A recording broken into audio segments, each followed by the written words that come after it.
त्यस्ता मान्छे भए ठाउँमा, त्यस्तो राजनीतिक एउटा शैली भएको ठाउँमा तपाईहरु किन यसरी त्यो सेन्सिटिभ हुनु भएको छ मैले बुझिनँ। किनभने मलाई यही कुराको वरिपरि बारम्बार सोधिराखिएको छ यसलाई लिएर। होइन यो अनौठो आश्चर्य भने किनभने म त रोल्पा जिल्लामै जन्मेको मान्छे, त्यहीँको बासिन्दा हो। हामीलाई त 10 वर्षको जनयुद्ध नजिकबाट निहाल्ने मौका पनि भयो, पछि त समग्र देशले पनि निहाल्यो। हामीलाई देखाइन्थ्यो, भनिन्थ्यो, कतिपटक स्कुलमा पढ्दा पढ्दै पनि उनीहरूका कार्यक्रममा लगिन्थ्यो र हामीलाई भनिन्थ्यो डाक्टर साहब यो देशमा गणतन्त्र स्थापना गर्नुपर्छ, राज संस्था फाल्नुपर्छ भनेर जनयुद्ध गरेको प्रत्यक्ष रूपमा हामी त्यसको भुक्तभोगी हो क्या। अनि प्रचण्डले त साँच्चीकै गणतन्त्र ल्याउने रहेछन्, राजा भन्ने त प्रचण्डको मुखबाटै निस्किन्न राजाको सकारात्मक शब्द भन्ने हामीलाई लाग्थ्यो। दुई पटक यो मुलुकको प्रधानमन्त्री भएको, 10 वर्षको जनयुद्धको कमान्डिङ गरेको त्यो प्रचण्डले आज यो बोल्दाखेरि आश्चर्यको भावमा मात्रै यो प्रश्न सोधे र मैले मात्रै होइन, यो करोडौँ नेपालीले सोध्ने प्रश्न यो भइरहेछ डाक्टर साहब। र तपाईँ एउटा राजनीति शास्त्रीको चाहिँ अन्वेषक अनुसन्धानकर्ता भयो हुनाले डाक्टर साहबबाट उचित जवाफ आउला भन्ने हामी सबैको प्रतीक्षा हो। त्यही त उनीहरू मान्छेहरूले चाहिँ अब अहिले यहाँ के छ भने यहाँ आफूले भनेको र आफ्नाले भनेको चाहिँ गलत पनि सही हुन्छ भन्ने अपव्याख्या गर्ने अर्को अपसंस्कृति छ। जस्तो यही कुरामा पनि प्रचण्डको पङ्क्ति या त मौन छ, होइन भने यसलाई डेन्टिङ पेन्टिङ गरेर अपव्याख्या गर्नमा चाहिँ उद्धत भएर लागेछ, मस्त भइरहेछ। अब प्रचण्ड बाहेककाहरू यसको ठ्याक्कै उल्टो। यो त जसरी अघि केपी ओलीको कुरा मैले गरेँ, हिन्दू राज्य र राजतन्त्र पुनर्स्थापना गर्ने अभियान हो। के अब अहिले भनौँ न केपी ओलीलाई पनि तारन्तार प्रतिगामी भनिरहेछन्, सम्पूर्ण कुरा भनिरहेछन् नि त। त्यही नाममा चाहिँ त्यही पार्टीका आधा मान्छेहरू प्रतिपक्षसँग गएर चाहिँ राजनीतिक एकता गरिराखेको तपाईँ देखिरहनु भएको छ नि। त्यो मान्छेलाई तपाईँ के भन्नु त, ल भन्नु त। त्यो त डाक्टर साहबले बारम्बार भन्नुहुन्छ नि, हामी लाज श्रम सबै खाइसक्यौँ भन्नुहुन्छ नि डाक्टर साहब। त्यो अब सर्वाङ्ग लाज देखिसकेपछि ढाक्ने कुनै पनि वस्त्र अस्त्र हामीले नभेटाएपछि नाङ्गै छु भन्ने बाहेक केही छ र? अब होइन, उनीहरू मान्दैनन् नि। अब इम्परर न्यू क्लोथ नाङ्गै छु भन्ने ठिक तपाईँले उदाहरण ल्याउनु भयो। इम्परर न्यू क्लोथ राजालाई चाहिँ राजा चाहिँ अब के थियो होला, मूर्ख टाइपको थियो होला राजा, नत्र भने मैले लुगा लगाएको छु कि छैन भन्ने कुरा त थाहा हुन्छ नि त। बेहोसीमा पनि थाहा हुन्छ नि। लुगा लाए जस्तो एउटा बहाना गरेर भनियो कि सरकार एकदम राम्रो लुगा हजुरले लगाइबक्सियो, अब यसको प्रदर्शनको लागि सहर परिक्रमा गर्नुपर्छ। एकदम राम्रो सुहाएको छ, एकदम राम्रो सुहाएको छ। वरिपरिका सबैले भने हो त्यसो भने लो सहर परिक्रमा गर्न निस्किए। आधीभन्दा बढी मान्छेले जय जयकार गरे, कति राम्रो सुहाएको राजालाई, कस्तो राम्रो लुगा, कहाँबाट ल्याएको, कसले बुनेको, यस्तो भन्दै गए। धेरै पर गएपछि एउटा 5 वर्षको बच्चाले हेर्यो त्यतातिर फर्केर, राजा त नाङ्गै छ। होइन, राजा त नाङ्गै छ नि, के हो भने त्यो बच्चाले एकानी दुकानी अरू ती मुर्दा लासहरूले पनि भने कि वास्तवमा राजा नाङ्गो छ, किनभने राजा नाङ्गै थियो। तर ती दरबारियाहरू, ती भाटहरू जो गुणगान गाएर चाहिँ मन्त्री प्रधानमन्त्री हुन्थे नेपालको क्रममा भन्ने भने जुन यी सूर्यबहादुर थापा, कमलबहादुर थापा, भेखबहादुर थापा आदि गरिएका थापाहरू थिए नि, सरकार सरकार भन्ने। पछि जब सरकार जोगी भएर नारायण हिटीबाट चाहिँ नागार्जुनतर्फ लागे तब उनीहरू चाहिँ यता श्लेषमान्तक जङ्गलतिर लागे। अब त्यस्ता मान्छे बस्ने देशमा यो विषयवस्तु नै हुँदैन जस्तो मलाई त लाग्छ। त्यसकारण मैले इमान्दारी साथ भन्दैको के भने प्रचण्डले त्यहाँ भन्न खोजेको कुरा चाहिँ राष्ट्रपति पदको गरिमा, त्यसको चाहिँ संवेदनशीलता र त्यसको संरक्षणको भावको सर्वथा हुर्मत लिइयो। त्यो तरिकाले उनले चाहिँ मेटाफोरको रूपमा प्रयोग गरे हुन्। त्यो भन्न खोजेको उनले। अब त्यहाँ उनको चाहिँ मिलेको छैन, बडी ल्याङ्ग्वेज पनि मिलेको छैन, त्यो भन्नको लागि उनी उचित पात्र पनि होइनन्, सम्पूर्ण कुरा हो। तर उनले भन्न खोजेको कुरा चाहिँ त्यो हो। त्यहाँ उनले चाहिँ राष्ट्रपति भन्ने पदलाई हामीले राजाभन्दा माथि खोजेका थियौँ, तर हिजोको राजा जतिको पनि भएन मात्रै भन्न खोजे हुन्। त्यो पनि होइन, त्यो पनि भन्न खोजेका छन् यहाँका लालबुजकहरूले, त्यो पनि उनले भनेको होइन। उनले ठ्याक्कै के भनेको भने अहिलेको राष्ट्रपतिको भूमिका लाजमर्दो भयो। हामीले यस्तो कल्पना गरेको थिएन, उनीले हामीले यस्तो कल्पना गरेको थिएनतिर उनी गएका छैनन्। किनभने यी राष्ट्रपतिलाई राष्ट्रपति बनाउने पनि उनै हुन् नि त फेरि। तर नि यही भाषा नि डाक्टर साहब, उनले आजको राष्ट्रपतिले राष्ट्रपतिको भूमिका निर्वाह गर्न सकेनन्, त्यसकारण राजाको सान र मानको उनले कुरा गरे। तर यही विषयमा शेरबहादुर देउवाले चाहिँ राष्ट्रपति त केपी ओलीको कार्यकर्ता जस्तै भइन् भनेर बोले। उनले भन्न खोजे पनि त्यही थियो होला नि हुन त, कि प्रचण्डको मुखबाट चाहिँ यो भाषा किन निस्केन त? होइन, अब यो नै भएन नि, यही कारणले। त्यसो भने विद्या भण्डारी केपी ओलीकी कार्यकर्ता भइन् भने माधव नेपाल चाहिँ उनका को भए त? त्यसो भने यिनीहरू कस्ता छन् भने आफूले गर्दा जे पनि ठिक हुन्छ भनेर मान्यता बोक्छन्। गलत कुरा हो भने आफूले गरेको पनि गलत हो भन्नुपर्छ। जस्तो हिजो राजाको चरणमा लगेर अनि व्यवस्थालाई बुझाउने को हुन्? अब अहिले तिनी नै वामपन्थी हुन्, केपी भन्दा यी वामपन्थी हुन् भनेका छन् प्रचण्डले। हुन त वामपन्थलाई त सुन्न पनि नचाहने प्रवृत्ति भनेको काङ्ग्रेसभित्रको शेरबहादुर प्रवृत्ति हो। त्यस्ता शेरबहादुरले त्यसो भने हिजो रामवरण यादवको के यस्तो भूमिका थिएन त? कतिपय कुराहरू नेपाली काङ्ग्रेसका पनि राष्ट्रपति कार्यालयमा नै हुन्थे। तर फरक के थियो भने यिनीहरूमा रामवरण यादवले कुनै प्रकार त्यो पदलाई मेन्टेन गरेका थिए। विद्या भण्डारी धेरै नै तल आएकी छिन्, यो कुरा सत्य हो। तर यो विद्या भण्डारीको दोष छैन, विद्या भण्डारीले त्यहाँ पुर्याउनेहरूको दोष छ। र त्यहाँ विद्या भण्डारीलाई पुर्याउने निर्णायक मान्छे प्रचण्ड नै हुन्। अब विद्या भण्डारीको त मदन भण्डारीको श्रीमती हुनु बाहेक त्यहाँ पुग्ने त कुनै अर्को योगदान छैन नि त, कुनै अर्को हाइट छैन नि त।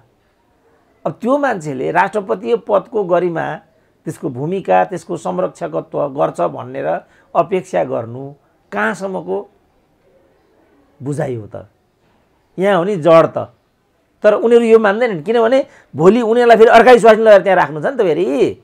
जस्तो त्यो रामबहादुर भन्नेले अर्को स्वास्नी ल्याएर त्यहाँ हालिदियो होइन त? त्यो कसले कसकी स्वास्नीलाई ठुल्ठुला पदहरूमा मालामाल गराएर यो राज्य लुट्ने भन्ने होडबाजी हो नि त। जस्तो प्रचण्डकी पनि श्रीमती स्वस्थ हुन्थिन् भने अहिले त्यहाँ राष्ट्रपति विद्या हुन्थिन् र। ती त दिवंगत भइसकेको नेताकी श्रीमती हुन्। जब जिउँदो नेताकी श्रीमती त्यहाँ खडा छिन् भने ती नै राष्ट्रपति त्यहाँ हुन्छन्। हिजो साना प्रधानलाई पनि त्यसरी नै उनीहरूले लगे हो। अब अरू पनि कयौँ थुप्रो त्यहाँ। अब शैलेजा अलिक पर्तिरकी भएको हुनाले बिचरा उनले डिप्रेसनमा जानु पर्यो। किन? गिरिजाले आफ्नै छोरीलाई अगाडि बढाउनु पर्ने थियो, भान्जी उपेक्षित भइन्, खप्न सकिनन्, डिप्रेसनमा गइन्, दिवंगत भइन्।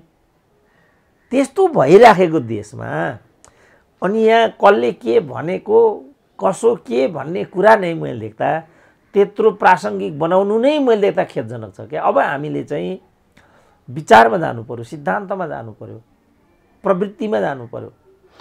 तर प्रचण्ड, मैले अघि भने नि डाक्टर साहब, त्यो 10 वर्षको जनयुद्ध गरे, त्यति बेला सबैको प्रचण्ड भन्ने कस्तो होला भनेर सबैको मनमा एउटा कौतूहलता थियो। 62-63मा सार्वजनिक भए, त्यसपछि यो मुलुकको 2 पटक प्रधानमन्त्री भए। त्यो जुन जे प्रचण्डले त्यो हाइट चाहिँ त्यति बेला उचाइ प्राप्त गर्यो नि, त्यो मान्छेले आएर यति हल्का रूपमा यसरी बोल्दिन मिल्छ त? अब अघि मैले भने नि मिल्दैन। किनभने यो व्यवस्था ल्याएको उनीहरूले यसलाई संरक्षण गर्नुपर्ने, यसको गरिमा बढाउनु पर्ने, राष्ट्रपतिको महिमा गाउनु पर्ने जिम्मेवारी उनीहरूको हो।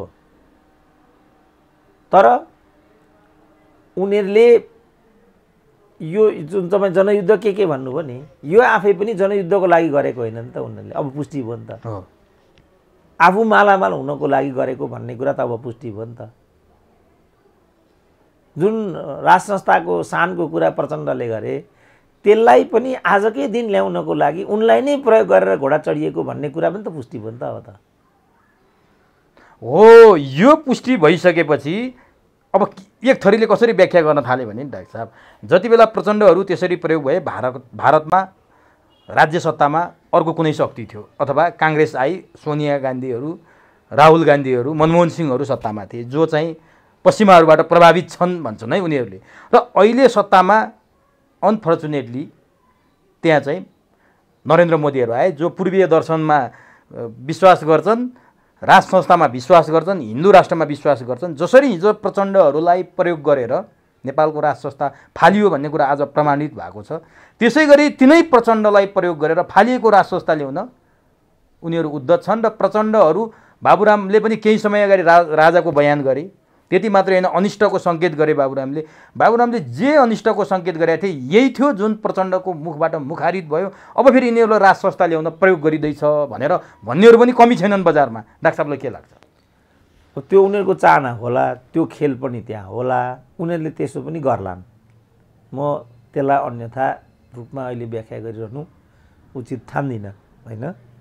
तर त्यो घटना नभइकन कल्पनाको भरमा त अब त्यो हुँदैछ भनिदिनु त उचित भएन नि। तर हिजो हामीलाई त्यो पनि थाहा थिएन नि, माओवादीहरू चक्रातामा तालिम गर्छन्, जनयुद्ध हुँदै गर्दा 62-63मा प्रचण्ड बाबुरामहरू सार्वजनिक हुँदै गर्दा चक्रातामा तालिम गरेका, भारतमा ज्वाइँ जस्तो पालिएको थाहा भए 64मा मत किन दिन्थे र नेपाली जनताले? त्यो कुरा त हिजो पनि थाहा थिएन, पछि पो उदाङ्गो भयो। अहिले पनि कतै खिचडी पो पाक्दैछ कि पछि थाहा हुने पो हो कि भनेर मैले अलिकति अहिले दूरदृष्टि हामी लगाम कि भनेर भन्न खोजेको छ। होइन, अब यस्तो एक अर्कालाई भनी आएको हाम्रो एउटा विगत अभ्यास त्यस्तो चाहिँ पर्याप्त नै छ। कुनै एकजना महत्त्वपूर्ण नेताले नै हो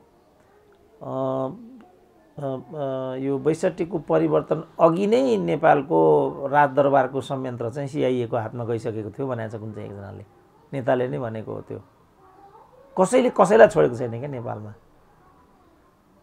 कसैलाई पनि छोडेकै छैन। जस्तो बाबुरामलाई रको एजेन्ट भने, सुरेन्द्र केसीलाई दरबारिया भने, प्रचण्ड भन्ने मान्छे नै थिएन, पद्मरत्नै हो पनि भने।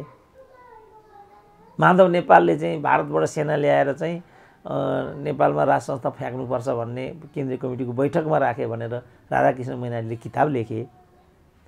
सिपी मैनालीको झापा विद्रोह र नक्खु जेल तोड चाहिँ काङ्ग्रेसलाई कमजोर बनाउन दरबारले नै गराएको त्यो पनि भने। कसले कसलाई के भन्यो नि यो देशमा, ल मलाई भन्नु त। अब के हो भन्ने कुरा थाहै नपाइने भयो बस। जे यहाँ कसैलाई नागरिकता राजेन्द्र महतोको नागरिकता छोराको बाबुको भन्दा छोराको पहिला लिएको छ, नेपाली नै होइनन् भने। अब अस्ति एकजनाको त मैले सुने माधव नेपाल पनि नेपाली होइनन् भनिदिएको छ, माधव नेपाल बाबु नै नेपाली होइनन् भनिदिएको छ। अब हामी केलाई पत्याउँला भन्नु त? खै डाक्टर साहब, अब डाक्टर साहबहरूले नै केलाई पत्याउने भनेर यो अवस्थामा हुनुहुन्छ। हामी ग्रासरुटका जनतालाई झन् यति भ्रम सिर्जना भइरहेछ नि डाक्टर साहब, के हो? त्यस कारण मैले चाहिँ जस्तो मलाई चाहिँ मैले यही घर राखेर चाहिँ क्यान्सरको अपरेसन गरेर आएँ होइन। अब मेरो घर चाहिँ आज लिलामुलो कि भोलि लिलामुलाको सङ्कटमा म छु। यिनीहरूले के भनिदिए, सुरेन्द्र केसीलाई रहले उपचार गरेर ल्याइदियो भनिदिए। त्यसपछि म यिनीहरू कसैको पनि विश्वास गर्न छोडेँ, कोही पनि भरलाग्दो छैन नेपालमा। मेरो अब एउटा अनुसन्धाताको हिसाबले तपाईँहरूलाई सुझाव के छ भने, घटित भइसकेको र तथ्यले साथ नदिएको घटनामा हामीहरू नजाउँ। मिडियाकै कुरा गर्दाखेरि मैले नै 3 वर्ष अगाडि दिएका अन्तर्वार्ता, 1 हप्ता अगाडि सुरेन्द्र केसीले दिएको ताजा अन्तर्वार्ता भनेर समेत बजारमा ल्याइयो। जुन कार्यक्रममा म गएकै छैन, आज सुरेन्द्र केसीले माइती घरमा सम्बोधन गर्ने भनेर शीर्षक बनाएको पनि मैले आफै देखेँ। मैले त्यस्ताहरूलाई केही गर्न सकेँ। अझ त्यो बढ्दै भर्खरै एउटा कुन चाहिँ कहाँकाले हो मेरै फोटो राखेर मेरै आइडीबाट चाहिँ एउटा फेसबुक खोलिदियो। अब म केही गर्न सक्दिनँ। अनि मैले पुलिसलाई फोन गरेँ, नागरिकता सागरिकता खोइ कुनै के लिएर आएर यहाँ दरखास्त हाल्नुहुन्न भन्छ पुलिस।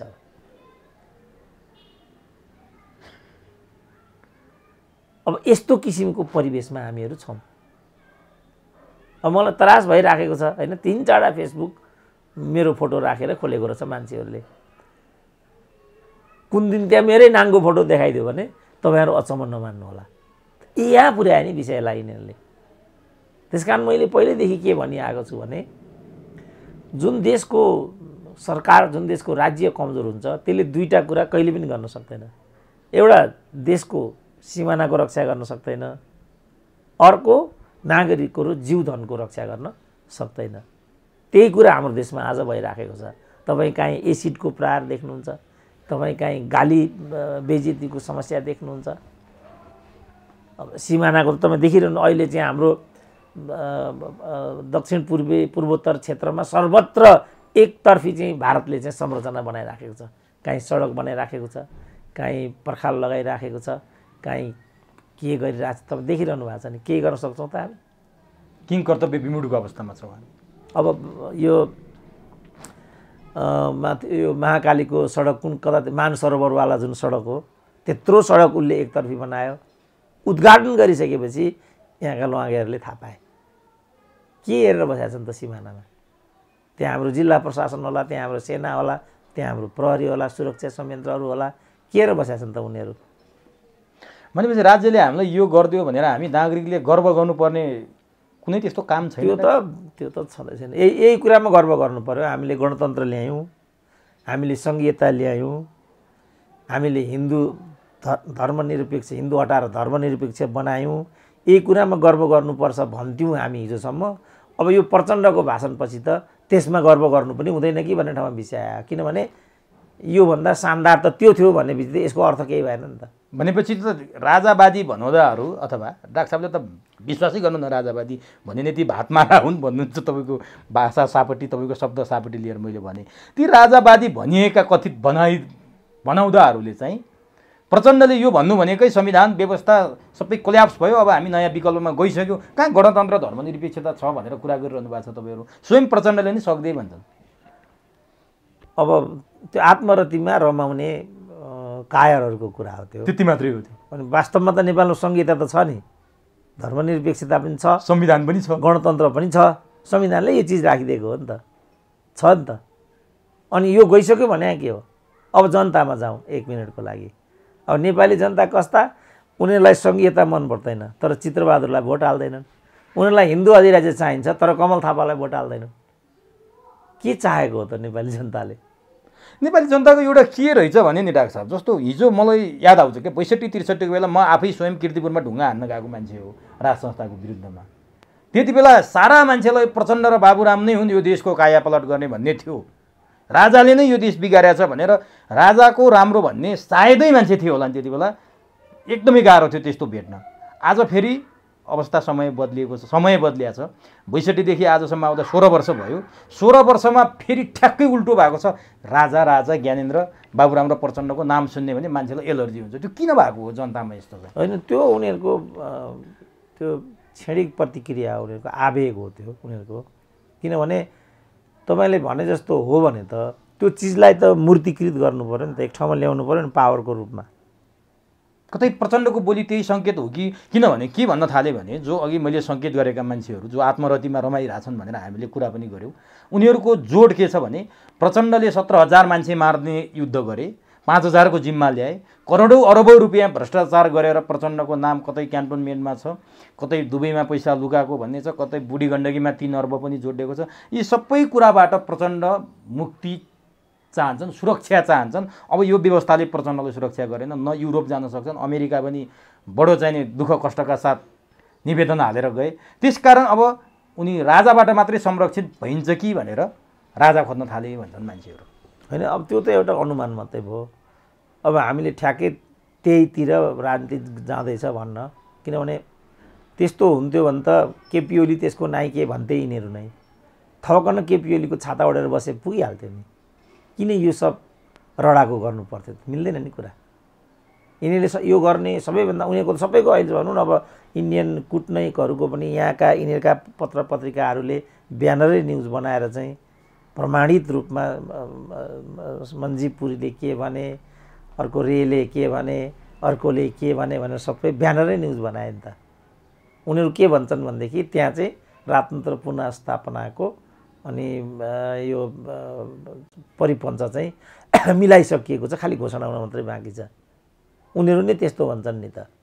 त्यस्तो भन्दै उनीहरू के भन्छन् भने यो सबै गर्ने नै केपी ओली हुन् भन्छन्।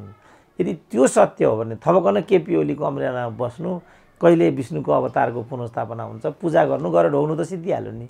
त्यो पनि होइन। मैले भनिहालेँ नि त। त्यस्तो हो भने किन त्यो गरिरहनु पर्यो रडाको? तर प्रचण्ड त्रासमा छन्। त्रासबाट आज त कार्टुनहरू पनि बने कतिपय, प्रचण्डले राजालाई पिठ्युमा बोकेर हिँडेको कार्टुनहरू पनि सामाजिक सञ्जालमा देखि। कतिपयले प्रचण्ड त्रासमा छन्, बाबुरामले बोलेको कुराको अन्तर्य पनि यही थियो, जुन अनिष्टको सङ्केत गरेका थिए नि डाक्टर साहब बाबुरामले, त्यो यही थियो। यी दुइटैको चाहिँ यो कुरा आयो, यिनीहरू चाहिँ राजाबाट सुरक्षा खोज्दैछन् भन्ने कुरा। जे होस्, यो अहिलेसम्मको स्थिति र अहिलेसम्मको डिस्कोर्सको हिसाबले यो गलत हो भन्ने दिशामा हामी गयौँ।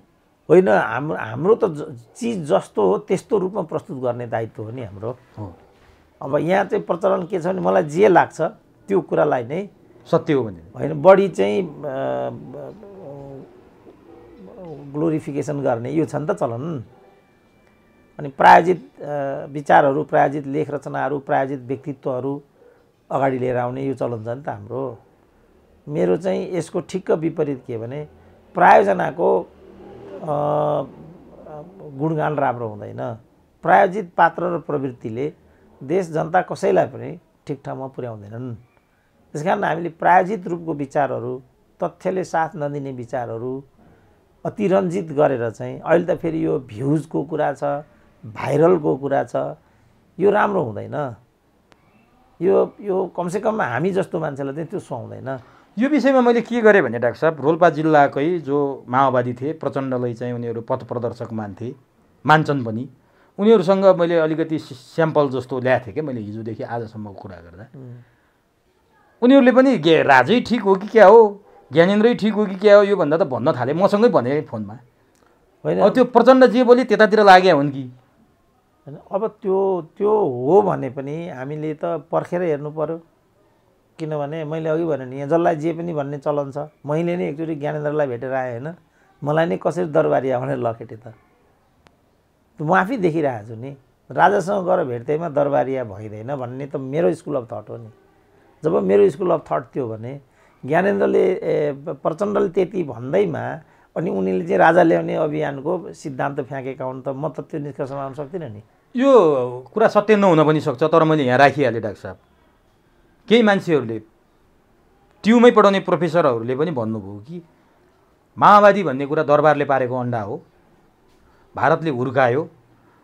तर मोहनचन्द्र अधिकारीले मैसँग भन्नुभएको छ, रेकर्ड नै छ फेरि उहाँले। प्रचण्ड र बाबुरामलाई सोल्टी होटलमा राजा ज्ञानेन्द्रले जनयुद्ध गर्दा 2052 सालमा 60,000 रुपियाँ दियाउन्। अब मोहनचन्द्र अधिकारीले के हिसाबले भन्नुभयो थाहा छैन। अनि यी सबै कुराहरूलाई सँगै ल्याएर एउटै डालोमा राखेर हेर्दाखेरि प्रचण्डले हिजो अस्ति बोलेको कुराहरू कि कहीँ कति तादेमेता मिल्छ कि भन्ने पो लाग्नु होइन। नेपालका नेताहरूलाई तपाईँ उद्धरण नलिन्छन्, जे पनि भन्छन्। मोहनचन्द्रकै कुरा गर्दाखेरि खड्ग ओलीले नै मलाई पक्राएको हो, माधवै नेपाल सिआइडी हुन् भन्ने हदसम्म पनि विगत समयमा उनले कहीँ कतै भनिरहेको प्रसङ्गहरू आउँछन्। त्यसकारण इभन बिपी कोइराला पनि अडिट फर्मुला भन्थेर कम्युनिस्ट पार्टीका नेताहरू पञ्चायतमा प्रवेश गरेको कुरालाई कम्युनिस्टहरूको यो प्रवेश हो र प्रजातन्त्र सिद्ध्याउने यो योजना हो भन्ने लामो समयसम्म थेसिसै दिए बिपी कोइरालाले। त्यसरी जानेमा त अघि तपाईँले भने दरबार के भन्नेवाला कुरा त तपाईँ भरे अब गन्ती गर्नुभयो भने कम्युनिस्टका भन्दा बडा नेता काङ्ग्रेसका नेताहरू त्यहाँ पुगेका छन् नि। तुलसी गिरी जस्ता मान्छे गए, परशुनारायण चौधरी गए, विश्वबन्धु थापा गए, छन् त सबै छन् नि। केदारमान बेथीको कुरा त्यही हो, ऋषिकेश शाहको कुरा त्यही हो, पञ्चायतको संविधान नै ऋषिकेश शाहले बनाएको हो। त्यसकारण यो नेपाल र नेपालीहरूको बौद्धिक र नेतृत्वहरूको पनि राजनीतिक टिक्का टिप्पणी गर्ने र दोषारोपण गर्ने एउटा प्रवृत्ति छ। मैले भनिहालेँ नि, म चाहिँ उपचार गराएर आएँ, रले गराइदियो भने। मैले ज्ञानेन्द्र शिष्टाचार भेट्थ्यो नि त। मेरो चाहिँ हार्वर्डमा एउटा प्रेजेन्टेसन थियो, role of monarchy in the building of Nepali nationalism भन्ने मेरो त्यो टपिक थियो। त्यसमा मैले राजा ज्ञानेन्द्रसँग अन्तर्वार्ता लिनुपर्ने थियो। त्यो क्रममा म त्यहाँ गएको थिएँ। सक्यो सुरेन्द्र केसी दरबारे देख्यौ भनिदिए। अस्ति पनि कतिले यहाँ के कुरामा त्यस्तो कुरा, डाक्टर साहबको त लाइन सिधै दरबारिया देखियो नि भनेको मैले आफै पढेँ। जहाँ यस्ता मान्छेको सङ्ख्या छ्यास्ती छ अनि हामीले पनि यस्तै मान्छेको पछाडि लाइन लगाइदिउँ भने त तपाईँले अघि भनेको प्रोफेसरकै र्याङ्कमा गइहाल्यो नि। कोही अन्डा हो, कोही फोहोर हो, कोही काठपात हो। राजनीतिक मान्छेलाई त्यसरी नहोच्याउनु हुन्छ, न त्यो मैले देख्दाखेरि सङ्गतिपूर्ण हुन्छ। राजनीतिक मान्छेलाई राजनीतिक तरिकाले नै बुझ्नुपर्छ, व्याख्या गर्नुपर्छ। अब जथाभावी हल्का यस्तो गर्यो भने त्यसले एउटा संस्कृति बन्दैन। तत्काललाई एउटा कुण्ठा, एउटा आक्रोश अथवा भाइरल त भइएला होइन। किनभने यहाँ त भाइरलको थ्योरीले धेरै काम गरेको छ नि अहिले मिडियामा। अब किनभने यो भाइरल थ्योरी पनि यो मूल प्रवाहका भनेकाहरूले हामीहरू विरुद्ध गरेको दुर्व्यवहारको कारणले उत्पन्न भएको प्रतिक्रिया हो यो पनि। तर नेपाल टिभी, कान्तिपुर टिभी बन्द गर्नुपर्छ त म भन्न सक्दिनँ नि। उनीहरूले त हामीले त बन्द बराबरको व्यवहार गरे, त उनीहरूले आफ्नो ल्याकत अनुसार गरे। अब हामीले पनि यिनीहरूलाई चाहिँ भन्दै एकचोटि मार्क टलीको म भन्छु नि, सङ्कटकालको वरिपरि थियो क्यारे भारतमा। अब त्यहाँको उनको स्वेच्छाचारी शासनको विरुद्धमा रिपोर्टिङ हुन थाल्यो। रिपोर्टिङ हुन थालेपछि इन्डियन यो गोदी पत्रिका के पत्रकार भन्छन् होइन आजभोलि, यो त्यति बेलाकै गोदी टाइपकाले चाहिँ आवाज उठाए मार्क टलीलाई यहाँबाट देश निकाल्दा गर्नुपर्छ भनेर। इन्दिरा गान्धीले के भन्नु भने होइन, मार्क टलीले हाम्रो विपक्षमा मात्रै काम कारबाही गरेको छैन, विगत समयमा उनले चाहिँ हाम्रो पक्षमा पनि धेरै कन्ट्रिब्युसन गरेको छ, त्यसकारण मार्क टलीको विरुद्धमा त्यो गर्नु हुँदैन भनेका थिए। कसैले हेला होचो गरेकै भए पनि त्यसलाई सहनुपर्छ डेमोक्रेसीमा। हामीले त्यसलाई पोजिटिभ दिशा दिने कोसिस गर्नुपर्छ हामीले। अब माओवादीको जनयुद्ध के हो, प्रचण्डै के हुन्, शान्ति प्रक्रिया उनी किन आए, त्यसपछि के कुरा प्रिभेल गर्छ, तपाईँले यो प्रश्न निकाल्नु हो भने त्यसलाई म सैद्धान्तिक आधारमा बहस गर्न सक्छु। सिम्पली त्यति भनेको आधारमा अब नेपालमा राज संस्था आउने कुराको सङ्केत हो, प्रचण्ड राजावादी भइसके, रक्षाको लागि उनले यो सब बरबराउन थालेका हुन् भन्ने ठाउँमा अहिले नै पुग्नु चाहिँ मैले देख्दा हतार हुन्छ। अब नि डाक्टर साहब, कतिपयले चाहिँ अर्को कुरा के भन्न थाल्यो भने यो परिवर्तनको नेतृत्व यो एजेन्डा माओवादीको थियो, हामीले यो स्वीकार्नुपर्छ। प्रचण्डकै नेतृत्वमा गणतन्त्र आयो, धर्मनिरपेक्षता आयो, सङ्घीयता आयो, तिनीहरूको जनयुद्धको यहाँ केही न केही प्रभाव छ, यो हामी मान्छौँ। र यो आज प्रचण्डले चाहेको परिवर्तन र केपी ओलीलाई एउटा आरोप लाग्छ बैलगाडाको, नेपालमा गणतन्त्र आउँदैन भनेर केपी ओलीले त्यति बेला भनेका थिए भन्ने कुरा भन्छन्। र केपी ओली सङ्घीयताका पनि विरोधी हुन्, सङ्घीयता प्रदेशलाई त सङ्घको एउटा युनिट हो भनेर केपी ओलीले भनेको कुरा पनि सुन्छौँ। यो एउटाले परिवर्तन हुन त कम्युनिस्ट पार्टीमा नीति जसको उसकै नेतृत्व भन्ने हामी पढ्छौँ। अब प्रचण्डको एजेन्डा केपी ओलीले नेतृत्व गरेर संरक्षण गर्नुपर्ने अवस्थामा पुग्या हुनाले गणतन्त्र, राष्ट्रपति र धर्मनिरपेक्षता जे भने पनि यी परिवर्तनहरू असुरक्षित भएका हुन् र आज यो अवस्था आएको हो भन्छन्। त्यो हो डाक्टर साहब? होइन, अब तपाईँले जे सोधिरहनु भएको छ होइन, अब त्यो यसरी अप्ठ्यारो पर्दै जान्छ क्या। जस्तो सङ्घीयता माओवादीको उपज होइन, त्यति बेलासम्ममा यो सङ्घीयता भन्ने यहाँ प्रवेशै भएको थिएन। मधेस आन्दोलन, अन्तरिम संविधान घोषणा भइसकेपछि मधेस आन्दोलनपछि यो सङ्घीयताको विषय यहाँ प्रवेश गर्यो। त्यसकारण माओवादीले त सङ्घीयताको त विरोध गरेको देव गुरुङको अन्तर्वार्ता म अहिले पनि सम्झिरहेको छु। यो ज्ञानेका यो यस्तै भलगर बोलेको थिएँ, किन यिनीहरूको बोली यही हुन्छ होइन, यो ज्ञानेको लाइन हो भनेको थिएँ मैले नै, एउटा कुन चाहिँ रेडियो सुनेको थिएँ। यस्तो खालको राष्ट्रियता कुनै के त ज्ञानेले पनि गरिरहेको हुन्छ नि भनेको थिएँ। देव गुरुङको त्यो शब्दै म सम्झिराखेको छु। अब यो बैलगाडाको प्रसङ्ग पनि यिनीहरूले भने जस्तो बैलगाडाको प्रसङ्ग आएको जस्तो देखिँदैन। उनले चाहिँ के भनेको जस्तो देखिन्छ भने नेपाली काङ्ग्रेस चाहिँ गणतन्त्रको पक्षमा छैन, किनभने नेपाली काङ्ग्रेस भनेको जङ्गजात संवैधानिक राज संस्थावादी पार्टी हो। नेपाली काङ्ग्रेस भनेको त्यो गणतन्त्रवादी पार्टी नै होइन। त्यही कारण कृष्णप्रसाद भट्टराईले त त्यो पार्टी नै पनि छोडिदिएको निकट विगत इतिहास चाहिँ छँदैछ हाम्रो आँखा अगाडि। अहिले पनि कतिपय प्रकाश कोइराला भने पनि, विपिन कोइराला भने पनि, मनिषा कोइराला भने पनि राज संस्था ल्याउनुपर्छ, नत्र भने नेपाली काङ्ग्रेसको अस्तित्व नै सकिन्छ लगायतका कुराहरू भन्दै पनि छन् होइन। अब एउटै शब्दले संसार पल्टिन्थ्यो भनेदेखि त एउटै शब्दको कारणले मनिषा कोइरालाले बम्बे छोडेर चाहिँ नेपाल आउनु पर्यो। यहाँकाले एकैचोटि सबैभन्दा ठुली राष्ट्रवादी हुन् मनिषा कोइराला समेत पनि भन्न भ्याए। यिनीहरू तिनै हुन् जसले हिजो चाहिँ फेरि सबभन्दा बढी तिनै मनिषा कोइरालाले चाहिँ दुधकार थिए, जसले गर्दा फेरि उनले यहाँबाट बम्बे जानु परेको थियो यिनीहरूले लखेटेर। त्यसकारण यहाँ एकदमै सस्तो प्रचारबाजी र अनाधिकृत बोल्ने, मान्छेलाई दोषारोपण गर्ने, खसाल्ने एउटा ठुलो एउटा श्रृङ्खला छ। त्यसकारण उनले चाहिँ के भनेर छ भने नेपाली काङ्ग्रेस चाहिँ जन्मजात संवैधानिक राजतन्त्रवादी पार्टी भएको हुनाले उसलाई साथ नलिकन नेपालमा गणतन्त्रको कुरा गर्नु भनेको चाहिँ ठेलागाडा चढेर, गोरुगाडा चढेर अमेरिका पुग्नु जस्तो हो भनेका रहेछन् खड्ग ओलीले। अब यहाँ चाहिँ यी प्रचण्डले जुन त्यहाँ कुरा भने अब उनले चाहिँ राज संस्था पुनर्स्थापनाको पूर्व सङ्केत हो भन्ने अब आयो नि व्याख्या। अब यो त जसरी केपी ओली बैलगाडी राजावादी हुन्छ नि, यो त पक्का कुरा छ नि अब यहाँ। त्यस कारण म के भन्छु भने न केपी ओली बैलगाडे हुन् न प्रचण्ड राजावादी हुन्। तर डाक्टर साहबले ट्याक्क बुझ्ने गरी भनिदिनु भयो नि, प्रचण्डले जब यो बोले नि केपी ओलीकै समूहबाट, केपी ओली स्वयंले पनि बोले, केपी ओलीका नेताहरूले पनि बोले, गणतन्त्रवादी भन्नेहरू अब राज संस्थाका कुरा गर्न थाले। हिजो हामीले गणतन्त्र ल्यायौँ भन्नेहरू त राजावादी पो रहेछन् भनेर स्वयं केपी ओलीले प्रचण्डलाई भन्न थाले, केपी ओली निकटका मान्छेले भन्न थाले। भनेपछि राजनीतिमा त यो त आरोप प्रत्यारोपको सजिलो अस्त्र पो रहेछ। त्यही त उनीहरू भन्ने नै भयो नि। जस्तो अस्ति जुन नारायण हिटीको जुन भेलाको मैले कुरा गरेँ नि, त्यहाँ राख्नुको अर्थ नै राजतन्त्रको पुनर्स्थापना र हिन्दू राज्यको। त्यहाँ त अझ राजावादी जो तपाईँहरू भन्नुहुन्छ नि, ती खालका मान्छे पनि त्यहाँ पुगेका छन् थिए। केपी ओलीले त्यो भन्छन् र ताली बजाउन भनेर मैले सुन्थेँ। भयो त अहिले नेपालमा राज संस्था आयो, नेपाल हिन्दू राज्य त भयो त। अब भन्नका लागि त महेश बस्नेतले पनि भने संहिता र धर्मनिरपेक्षता चाहिँ अब जे होस् असफलको दिशातर्फ गयो भनेर त महेश बस्नेतले भनिसके। त्यसलाई पनि व्याख्या गरे यिनीहरूले। मैले त्यही बेला भनेको थिएँ त्यो भन्ने आधिकारिक व्यक्ति नै होइनन् महेश बस्नेत। केपी ओलीले भन्नु पर्यो नि। केपी ओलीले भन्नु पर्यो, पार्टीले भन्नु पर्यो। त्यसकारण हाम्रो बानी के सस्तोमा गइहाल्ने क्या, अनि यसलाई चाहिँ भाइरल बनाइदिइहाल्ने, भ्युज बढाइहाल्ने।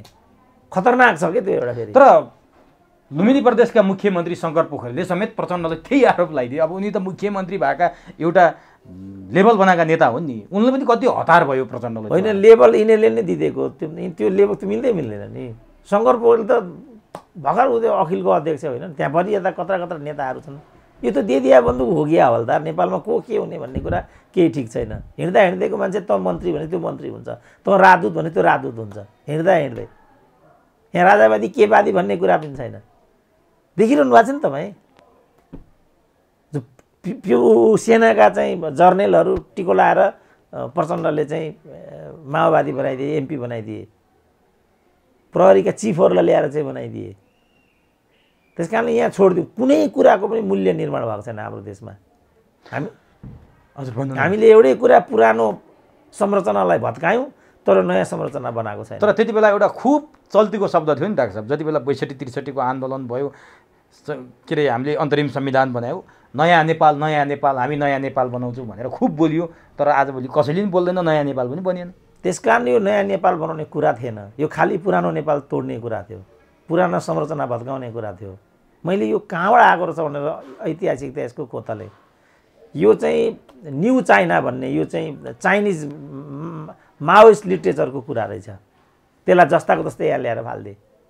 तर उनीहरूले चाहिँ जस्तो भनौँ न, नेपाल र नेपालीत्वका आधारहरू के थिए त? नेपाल र नेपालीत्वका आधार भनेको राज संस्था, हिन्दू धर्म, नेपाली भाषा, यी तीनटा कुरा थिए। यसलाई नतोडिकन आजको स्थिति उत्पन्न हुँदैन भन्ने नेपाल र नेपालीको बृहत्तर हित नचाहनेहरूको शिविरमा चाहिँ अन्डरस्ट्यान्डिङ बन्यो। त्यसपछि यी तीन चिजमा मुख्य रूपले प्रहार हुन थाल्यो। यसको वास्तविकता चाहिँ यो हो। तर नेपाली जनता यो मान्न तयार छैन। सुरेन्द्र केसी राजदूत हुन पाएन अनि यस्तो भन्दै हिँड्छ भन्छन्। यिनीहरूलाई अझै त्यो कुरा भन्न दिनुपर्छ। जब विदेशीले डन्डाले हान्छ नि, त्यसपछि सुरेन्द्र केसीले के भनेको रहेछ भन्ने, जस्तो पुष्पलाल, मैले भने नि पुष्पलालले कम्युनिस्ट पार्टी स्थापना गर्थे, सम्पूर्ण कुरा गरे। सबैभन्दा प्रताडना उनले नै बेहोर्नु पर्यो। काङ्ग्रेसको पुच्छर भनियो, पार्टी स्थापना गरेको 2 वर्षमै त्यहाँबाट निकाला गरियो, पार्टी महासचिव बेदखल गरियो। जीवनमा कहिल्यै एकीकृत कम्युनिस्ट पार्टीको महासचिव पुष्पलाल फेरि हुन सकेनन्। यति अपमान गरे, यति प्रताडित गरे, तपाईँ त्यसको कल्पना। अब त्यस सबैको पश्चाताप सायद यिनीहरूले गर्नु परेको होला भन्ने मलाई लाग्छ। किनभने अहिले जम्मै फेरि पुष्पलाललाई ढोक्छन्, फेरि जम्मै सबै अफिसमा पुष्पलालको फोटो टाँग्छन्। त्यो प्रायश्चित स्वरूप उनको श्रीमतीलाई उप प्रधानमन्त्रीसम्म पनि बनाइदिए, सम्पूर्ण कुरा गरिदिए। उनीहरूलाई लज्जा बोधै भएन। त यो त परिपाटी छ नि हाम्रो देशमा।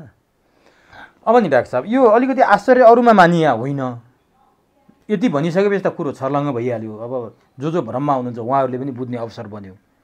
तर गत वर्षसम्म मात्रै प्रचण्डले राजा ज्ञानेन्द्र बढी बोले, बगबग गरे भने नागार्जुनबाट पनि लखेटिन्छ भन्ने यिनै प्रचण्ड हुन् नि त। यिनले सान र मानको अथवा त्यो राजाको बयान गर्लान् भने त सोच्या पनि थिएन।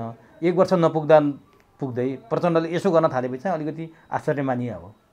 होइन, अब त्यो जबरजस्ती भइराखेको छ, किनभने उनले त्यस्तो भनेको छैन। त्यहाँ सिम्पल उनले राजाहरू जस्तै पनि एउटा सानमानमा हिँड्थ्यो। मैले भनिहालेँ नि, राजाको कुरा उनले गरे होइन, मैले नेताको कुरा गरेँ, प्रोफेसरको कुरा गरेँ, सचिवको भन्नुहोस् न। मुख्य सचिवलाई बोलाउनु भनेर चाहिँ आदेश पठायो भने मुख्य सचिवलाई अब बुढोले बोलायो के कुरा सोध्ने हो भनेर सहसचिवहरूसँग बोलाएर सरसल्लाह गरेर मात्रै भित्र जान्थ्यो अरे सचिव। अहिले एउटा सुब्बा गएर तपाईँले यहाँ बस्नु छ कि छैन भन्नु सबै थरर हुन्छन्। हुन्छ नि हुँदैन? ल भन्नु त। हुन्छन्, रियलिस्टिक। अनि अहिले कोही आदेशै नमानला जस्तो गर्छन्।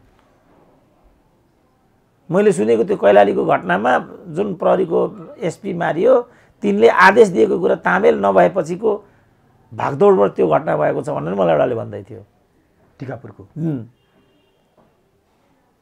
अब त्यसो भएको हुनाले अब हामी चेन अफ कमान्ड पनि नमान्ने, गुरुलाई पनि नमान्ने, अग्रजलाई पनि नमान्ने, नेतालाई पनि नमान्ने। अब अहिले माधव कुमार नेपालहरूको हेऱ्यो भने त पार्टी पद्धतिलाई पनि नमान्ने, अनि त्यही नै क्रान्ति हो भन्ने। अनि शेरबहादुरलाई नै वामपन्थी भनेर प्रचण्ड भन्ने। त्यो शेरबहादुर भनेका तिनै हुन् जसले उनकै टाउकाको मूल्य तोकेका थिए 50 लाख। त्यस्ता मान्छेको पनि तपाईँहरू यत्रो प्रोफेसरसँग धुरै तेरै प्रश्न कसरी सोध्नुहुन्छ मलाई भन्नु त? ल भन्नु, कसरी सोध्नुहुन्छ यस्तो प्रश्न मसँग? यो गरे हो कि नि यिनीहरूले? हो। 50 लाख मूल्य तोक्ने मान्छे थिए शेरबहादुर भनेको। अहिले कसरी लेफ्टिस्ट भयो तिनी भन्नु त? ल त्यहाँ पनि यस्तो होला जस्तो लाग्यो क्या, जस्तो राजालाई प्रयोग गरे नि यहाँ, त्यसै गरी केपी ओलीलाई तिमी कम्युनिस्ट भनेर भन्थ्यौ, कम्युनिस्ट स्वभावैले परिवर्तनकामी प्रगतिशील भनेर भनिन्छ नि त। परिभाषा त्यही होला नि, डाक्टर साहबलाई थाहा छ, मलाई त के थाहा हुनु। अब तिमी भन्दा पनि प्रगतिशील रहेछन् शेरबहादुर देउबा त। तिमी त कम्युनिस्ट भएर पनि त्यो चरित्र देखाउन सकेनौ। कम्युनिस्ट मिलेर हामी नेकपा भएको थियौँ, एमाले र माओवादी मिलेर। तर तिमी भन्दा त कयौँ गुणा कम्युनिस्टको चरित्र रहेछ शेरबहादुर कहाँ भनेर भन्न खोज्या होला नि। कम्युनिस्टै बनाएको त होइन होला? होइन, माने त्यो पनि मैले माने। तर कम्युनिस्टहरूका यसरी चाहिँ समयअनुसार शक्ति विन्यास गर्ने, त्यसको चित्रण गर्ने, जस्तो भनौँ त्यसो भने कमल थापासँग त्यत्रो सहकार्य गरे होइन त हाम्रो केपी ओलीहरूले। कमल थापाले नै पनि यिनीहरूसँग कमसेकम कमल थापाका एजेन्डाहरू त यिनीहरू होइनन् नि। संहिता पनि होइन, धर्मनिरपेक्षता पनि होइन, गणतन्त्र पनि होइन। त्यसमा कायम मात्रै रहिदिएको हो। जस्तो भनौँ न, त्यही पार्टीका होइनन् राजेन्द्र लिङ्गदेन, उनले यो लाइन एक टसमस छोडेकै छैन नि। त्यही भएर यिनलाई माथि आउनै दिएनन् नि त। त्यही पार्टीले माथि आउन दिएन। त्यस कारण यिनी नक्कली राजावादी हुन्, मैले भनेको तर्क त्यहाँ हो नि त। तर ती राजेन्द्र लिङ्गदेनले कसरी जवाफ दिए त प्रचण्डलाई? अहिले आएर तिमीलाई थाहा भयो कि राजाको सम्मान के हो भनेर? अब यो व्याख्या गर्दै जाँदाखेरि त कहाँ पुग्छ। खालि मैले के भनेको भने, भारतमा मैले अस्ति पनि भने एउटा मिडियालाई, भारतमा चाहिँ मार्क्सवादी र बिजेपीको बिचमा कहिले पनि एलायन्स हुँदैन नि, कहिल्यै हुँदैन। त्यहाँ मार्क्सवादी र काङ्ग्रेसको बिचमा एलायन्स हुन्छ। गएको 20 वर्षदेखि त्यो एलायन्स सधैँ पनि छ। तर त्यो मुद्दाको आधारमा हुन्छ। एयरपोर्टमा चाहिँ विदेशी ठेकेदार ल्याउने कि नल्याउने, पेट्रोलियममा चाहिँ पेट्रोलको दाम बढाउने कि किरासिनको दाम बढाउने, अनि तलब बढाउँदाखेरि तलबाट चाहिँ सुरु गर्ने कि माथिबाट सुरु गर्ने होइन। अब व्यापार विविधीकरणमा कस्तो गर्ने, व्यापार घाटालाई नियन्त्रण गर्न कस्तो गर्ने, यस्ता मुद्दाहरूको आधारमा चाहिँ उनीहरूको सहकार्य हुन्छ, पार्टी एकता हुन्छ, अरू कुराहरू हुन्छन्। अनि यहाँ के आधारमा केपी ओलीको उनीहरूसँग पार्टी एकता भएको? मैले त्यही बेला भने त्यो ठगी हो भनेर। प्रचण्डको केपीसँग पार्टी एकता हुन्छ? तपाईँ सारा सबै मिडिया सारा मैसँग सोध्थे, तपाईँ त हुँदैन भन्नुहुन्छ। भयो त भन्थे त्यही भालु भुत्तेहरू। अनि त यस्तोलाई पनि एकता भन्छस् भनेर मैले हगार्दिएँ एउटा पत्रकारलाई। तिम्रो विचारमा यो पनि एकता हो? 2टा अध्यक्ष छन् एउटा पार्टीमा, 2टा पार्टी कार्यालय छन्, समानान्तरमा चाहिँ हुनुपर्यो भागभण्डा छ। एमाले ए भयो भने माओवादी बी, माओवादी बी हुँदा पनि नारायण काजीबाट सानो एउटा फुच्चे, माधव कुमार नेकपाल र अर्को फुच्चे। त्यस्तोलाई पनि पार्टी एकता भन्छौ तिमी भनेको थिएँ मैले। त्यसको 15 दिन पछाडि यो जस्तो भनौँ अहिले एमाले विभाजित छ कि अविभाजित हो त? विद्रोही रे नि त माधव नेपालहरू, पार्टी पनि नबनाउने अरे, पार्टी विभाजन पनि नगर्ने अरे, तर केपी ओलीको प्रवृत्ति र प्रतिगामी सोच विरुद्ध सधैँभरि पार्टीमा विद्रोही भएर बसिराख्ने अरे। अनि यस के हो त्यो भनेको के हो त्यही त यो त विद्रोही भनेको? विद्रोह भनेको त विद्रोही एकता केन्द्र भन्ने हुन्थ्यो, कोही के भन्ने हुन्थ्यो। त्यसरी मिलाएर एउटा समूह बनाएर बस्थेर अनि ती मध्येका तुलनात्मक क्रान्तिकारीहरूको बिचमा सहकार्य गरेर पार्टी एकतामा पुग्थे। त्यो काम गर्ने नै माधव नेपाल हुन् र तिनले नै सिकाएर मैले जानेको त्यो कुरा। अनि अहिले उनले नै विद्रोहको परिभाषा यसरी भन्न थालेपछि विसङ्गति भएन? के भने हो कि पार्टी छोडेर चटक्कै जानु कि पार्टीको नियम पद्धति मालेर बस्नु? माधव नेपालको चरित्र चाहिँ के हो? यता शेरबहादुरले त एकदमै विद्रोही नेता, उहाँले चाहिँ उहाँ लडाइँ गरेर आएको, एकदम केपी ओलीले ड्यास दिएर आएको, उहाँको चाहिँ उच्च कण्ठले प्रशंसा गर्नुपर्छ भन्छन्। प्रचण्डले उहाँ त ठुलो नेता बन्नुभयो, जब उहाँले विद्रोह गर्नुभयो अब त सबैभन्दा ठुलो नेता भनेको माधव नेपाल हो भन्छन्। माधव नेपालले म त उता प्रधानमन्त्रीको अफर आउँदै पनि तपाईँहरूले धोका नदिएर यही गठबन्धनलाई साथ दिने हो भन्छन्। के हो डाक्टर साहब यिनीहरूको? त्यसो भने शेरबहादुरले त्यो भन्नु त स्वाभाविक हो, किनभने शेरबहादुर पनि त पार्टी भणुवा हुन् नि, तिजो पार्टी फुटाका हुन्, के होइनन् भन्नु त? हो, लडाकुको संज्ञा दिएका छन् शेरबहादुरले। भन्ने नै भने किन उनले पनि त्यही बाटो हिँडेका छन् नि तिजो, त्यस कारण उनले भन्नु त्यो स्वाभाविकै थियो कि लडाकु नै हो माधव नेपाल एमाले भित्रको, उनले त लडाकु भनेर उच्च प्रशंसा गरे शेरबहादुर। त्यही त, त्यसो भने भोलि चाहिँ रामचन्द्र पौडेलले त्यो गर्ला नरेलो, ठ्याक्कै त्यही गर्ला नरेलो, लडाकु नै हो त त्यो?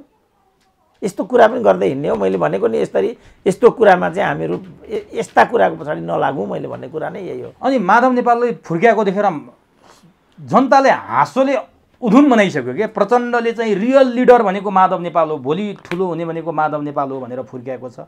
शेरबहादुरले लडाकु भनेर प्रशंसा गरेको छ कि केपी ओलीबाट खोज्नलाई अथवा केपी ओलीप्रति यिनलाई थप आकर्षित बनाउन यिनीहरूले फुर्काएका हुन्? होइन, त्यो त प्रश्नै छ उनीहरूले किन त्यसो भनेका हुन्, कसो भनेका हुन् भनेर। तर बुझ्नुपर्ने कुरा के छ भने यस्तै किसिमको सिरपोस त हिजो केपी ओलीलाई पनि दिन्थे होइन प्रचण्डले। तर हिजो त हु इज केपी ओली भनेर पो प्रश्न गरे। अब त्यसैले मैले भनेको मैले तपाईँलाई अघि भने नि त, यिनीहरू आफ्नो स्वार्थ अनुकूल व्याख्या गर्छन्, व्यवहार गर्छन्, राजनीति गर्छन्। आफ्नो स्वार्थ मिल्यो भने जस्तै प्रतिक्रान्तिकारी पनि क्रान्तिकारी हुन्छ, मिलेन भने जस्तै क्रान्तिकारी पनि प्रतिक्रान्तिकारी हुन्छ। यिनीहरूले गरेको चाहिँ छोटकरीमा यिनीहरूको विगतदेखिको एमालेसँगै भनौँ न, जस्तो अब दीपक मनाङेलाई ल्याउने यिनीहरू नै होइनन्? के भन्थे त हिजो, अब अहिले के भन्छन् त? त्यही दीपक मनाङे रातोरात डन भइगयो। हिजो क्रान्तिकारी भयो, आज फेरि उता जाने बित्तिकै डन भइहाल्यो। अब यस आधारमा हामी चाहिँ उनीहरूका हरकतहरूलाई हेरौँ, त्यस कारण हामी उत्तेजित नहौँ, नहौस्यौँ पनि। ठ्याक्कै त्यसरी नै उनीहरूको बारेमा कुरा गरौँ जसरी यिनीहरू हुन्। यसलाई माइनस पनि होइन, प्लस पनि होइन। अघि मैले भने नि शेरबहादुर नै हुन् नि 50 लाखको चाहिँ टाउकाको मूल्य तोक्ने, अलिकति लज्जाबोध हुनुपर्ने। त्यही शेरबहादुरलाई गएर यिनी लेफ्टिस्ट हुन् भन्न त अप्ठ्यारो। कि ठिक छ यस्तो यस्तो विगत समयमा गरियो, हामी यसमा आत्मा आलोचित छौँ, हामीले अलिकति उत्तेजनामा आएर होइन यो गर्न पुग्यौँ, समय बदल्यो, मिलेर अगाडि जानुपर्छ साथी हो भन्नु एउटा कुरा हुन्छ। त्यो शब्द केही पनि भनेको छैन। शेरबहादुरको आदेशबाट कति माओवादी मान्छेको त्यहाँ ज्यान गयो होला, अनि कसरी लेफ्टिस्ट भयो त शेरबहादुर? अब तर यसको पनि किन भनेर चाहिँ यसको प्रसङ्ग व्याख्या गर्यो भने व्याख्या गर्न नसकिने होइन। जुन चाहिँ उनले राजाको सम्मानको बारेमा भनेकोलाई लिएर मैले व्याख्या गरेँ। त्यसकारण यसको चाहिँ आशयलाई मात्रै हामी समातौँ, यसको चाहिँ माओवादीले नै भन्छ नि यसको सारलाई मात्रै समातौँ, रूपलाई नसमातौँ। यसको सार भनेको चाहिँ के भने राष्ट्रपति संस्थाले गणतान्त्रिक एउटा संस्कार र पद्धतिलाई निर्वाह गरेन, त्यो कुरा दुःख लाग्दो छ। बरु राजाहरू चाहिँ यथास्थितिवादी र पुरातनपन्थी संस्कार संस्था हुँदाहुँदै पनि योभन्दा उनीहरूले त अहिले देखाइरहेछन् त। जस्तो राष्ट्रपति रेगनसँग भेट्न गएका रहेछन् वीरेन्द्र, कत्रो शान शौकत छ। महेन्द्र चाहिँ 17-18 सालमा लन्डन गएका रहेछन्, एयरपोर्टमै रेलवे स्टेसनमै आएर चाहिँ रानीले स्वागत गरेको, सारा राजपरिवार नै आएको छ। फेरि आज एउटा वीरेन्द्रकै पालामा राजदूतहरूले क्रेडेन्सियल बुझाउँदाखेरिको होला घुँडा ढेकेर चाहिँ बुझाउनु पर्ने रहेछ। अटल बिहारी वाजपेयीलाई नै राजाको विष्णुको अवतार भनेर खुट्टा ढोक्थे। अनि यो सानमा होइन त, यो सबै इन्डियन राजदूतहरूले नेपालको राजा खुट्टा ढोक्थे विष्णुको अवतार भनेर। ढोक्नुको कारण त धार्मिक थियो नि त। झुकेको त होइन नि त, त्यो भन्ला मान्छे झुकेको हो त। इन्डिया नेपालसँग झुक्नुपर्ने केही पनि कारण छैन नि, तर उनीहरू धार्मिक दृष्टिकोणले हेर्थे नेपालको राजालाई र राज संस्थाले यो विष्णुको अवतार हो भन्ने। उनीहरू एकपल्ट बिबिसीले नै हो वीरेन्द्रलाई नै सोधेको थियो, तिमी त विष्णुको अवतार भन्दै आफ्नो देशको रैतीहरूलाई खुट्टा ढोकाउँछौ अरे, तिमी त यहीँबाट पढेर लेखेर गएका राजा हो, तिमीलाई अप्ठ्यारो लाग्दैन भनेर सोधेको थियो। अनि वीरेन्द्रले के भनेको थियो भनेदेखि यो मलाई अप्ठ्यारो लाग्ने नलाग्ने कुरा होइन, नेपाली जनताहरूको राज संस्थाले हेरेर पर्सेप्सन हो, उनीहरू राज संस्थालाई त्यसरी हेर्छन्। And they respect like this, it's their matter not mind भनेको थियो उनले। त अब खुट्टा ढोका राजा भएर मान्छे 21औं शताब्दीको एउटा पढे लेखेको व्यक्ति भएर जनतालाई खुट्टा ढोकाउने यो पनि कोण हुन सक्ने भयो। फेरि यति अगाध कहीँ पनि भनौँ न, भारतमा त अधिकांश सिनियर तपाईँ स्टेजमा देखिरहनु भएको छ, सिनियरहरूलाई त खुट्टामा सबैले। यो त यही पनि म्युजिक पढ्ने हुन्छ नि, जो सङ्गीत पढ्नेहरू हुन्छन्, गुरु नै मानेर खुट्टामा। म पनि सङ्गीतको विद्यार्थी, सङ्गीतमा स्नातक गरेको छु, पत्रकारिता मात्रै होइन, मैले गुरुहरूलाई खुट्टामा ढोक्छु। अब के भन्ने त, त्यसो भने संस्कार हो त्यो। मेरो आँखाले हेर्दाखेरि दासत्व हो, तर त्यो त संस्कार हो नि, तपाईँको आत्माले मानेको कुरा हो नि, त्यो सिकाइन्छ क्या, त्यो संस्कारै सिकाइया छ। अभ्यासै त्यस्तो देखेँ मैले पनि, यहाँ पनि त्यो देखेँ। हाम्रो यो अशेष मल्लहरूको यो नाट्य के भन्ने छ नि यहाँ, त्यो उसमा पनि मैले त्यो पद्धति मैले देखेँ। छाडा त खालि हाम्रो युनिभर्सिटीमा राजनीतिमा अनि यस्तो सरलाई पनि के छ सर सन्चै हो, गुड मर्निङ है, दुईवटा हात यस्तो गर्ने, अनि शेरबहादुर दाई जय नेपाल भन्दै त आभारा तरिकाले। राजनीतिमा चाहिँ मैले त्यो देखेँ, शिक्षण संस्थाहरू पनि मैले त्यो देखेँ होइन। तर अन्यमा सेनामै पनि आफ्नै खालको छ। सङ्गीत क्षेत्रमा तपाईँले नै भनिहाल्नुभयो, सिने क्षेत्रमा। तर मलाई चाहिँ अप्ठ्यारो खाली कस्तो लाग्यो भने यिनीहरू नै फेरि यहाँ एउटा अन्नपूर्ण होटलमा एउटा कार्यक्रममा म पुगेको थिएँ, त्यहाँ एसडी मुनि भन्ने इन्डियन प्रोफेसर आएका थिए, यहाँका जम्मै लोकल एसडी मुनिहरू तिनलाई पनि गएर खुट्टामै ढोक्दा रहेछन्, मैले नै देखेँ। अनि मलाई चाहिँ मैले पढाएको ठिटो छ भने के छ सर तपाईँको सन्चै हुनुहुन्छ, खै सिगरेट छ कि भन्नुला जस्तो गर्छ आभारा। फेरि एसडी मुनिको छेउमा थर काँप्दो रहेछ। हो यो त दासत्व हो नि, यसलाई चाहिँ मान्न सकिँदैन। तर कुनै एउटा परम्परा, कुनै एउटा पद्धतिले, कुनै एउटा कारणले अनि हाम्रा देशका देवी देवताहरूलाई कसैले इज्जत गर्छ, हाम्रा देशका परम्परा र पद्धतिहरूलाई चाहिँ मान सम्मान गर्छ भने त्यसमाथि हामीले पनि गौरव गर्नुपर्छ। र त्यो वास्तवमा हाम्रो शानसँग जोडिएको कुरा छ। प्रचण्डले भनेको मैले बुझेसम्म चाहिँ त्यो नै कुरा थियो। तर अब त्यसलाई राजनीतिक रूपमा हेरे यहाँका मान्छेले। अब नि डाक्टर साहब, अब यो कुरालाई अलिकति साँगुरो बनाउँदै जाने क्रममा प्रचण्ड शेरबहादुरले माधव नेपाल फुर्काइरहेछन्, केपी ओलीले सकेसम्म मिलाउने प्रयास गरे जस्तो पनि देखिन्छ आजसम्म केही नगर्नुको हिसाबले, र यिनीहरूको तर्फबाट पनि वार्ता भएको जस्तो देखिन्छ। माधव नेपालका युवाहरू केपी ओलीतिर आकर्षित छन्, माधव नेपालका निकटहरू। माधव नेपाल यता विद्रोही भएर टाँसिरहेछन्, प्रधानमन्त्रीको अफर आउँदा पनि मैले छोडिनँ, म धोका दिँदैन विपक्षी गठबन्धनलाई भनेर माधव नेपाल बोल्छन्। अब के देख्नुहुन्छ, केपी ओलीले त आज अब जसरी अदालतले 10औं महाधिवेशन आयोजक कमिटी चिन्दैन भनेर अवैध घोषणा गरेको थियो, फैसला गरेको थियो, त्यसैले बैठक बोलाउने तयारी गरिसके केपी ओलीले, 16 गते बैठक बोलाइसके, माधव नेपालहरूलाई झन् चिराउने काम भयो। अब के देख्नुहुन्छ, यिनीहरू नजिक हुने सम्भावना देख्नुहुन्छ अथवा अदालतको फैसला जे आउला त्यसले जसरी पहिले एमाले र माओवादी छुट्याइदिएको थियो यो फैसलाले एमालेलाई एक ठाउँमा ल्याउला अथवा छुट्याउला? अब मैले देख्दाखेरि उनीहरू भौतिक रूपमा जे पो होला, तर आत्मिक रूपमा उनीहरू विभाजित भइसके। उनीहरूको तन जे पो होला, अब उनीहरूको मन मिल्दैन। त्यसकारण धेरै पहिला मैले भनेको अब उनीहरू एक ठाउँमा बस्न सक्दैनन्। ती युवाहरू पनि छन् नि, जस्तो योगेश भट्टराई, घनश्याम भुषाल, गोकर्ण विष्ट, सुरेन्द्र पाण्डे लगायतकाहरू चाहिँ कता जालान् भन्ने मान्छेहरूको एउटा चासो होइन। उनीहरू पनि मुख्य रूपमा विचार सिद्धान्त भन्दा पनि पद प्रतिष्ठाकै घानमा परेका व्यक्तिहरू हुन् होइन। उनीहरू पनि नचिनेका चौतारी होइनन्। तर उनीहरूलाई यो शेरबहादुरको दलान चाहारेको, प्रचण्डको झोला बोकेको त राम्रो लागिरहेको छैन नि। भोलि उनीहरू त्यहाँ पुगे भने फेरि जुन किसिमको हाई ह्यान्डनेस एमालेभित्र रह्यो त्यो हाई ह्यान्डनेस त त्यहाँ कुनै हाल पनि हुँदैन नि। त्यो त उनीहरूले देखिरहेका छन् नि त। अब आँखा अगाडि वामदेवको सान्दर्भिकता सिद्धिसक्यो।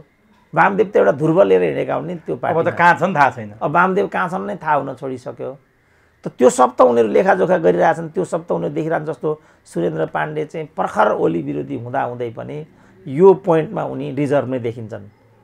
अब उनले त एउटा टिभीसँगको अन्तर्वार्तामा क्लियर कट भनेका छन्, हामी प्रधानमन्त्रीको पक्षमा मतदान गर्छौँ। अघि हामीले नेताको कुरा गऱ्यौँ नि, त्यो हाइटको नेताले बोलेको कुरा मेन्टेन त हुनु पऱ्यो नि, भएन नि त। उनीहरू एब्सेन्ट बसे।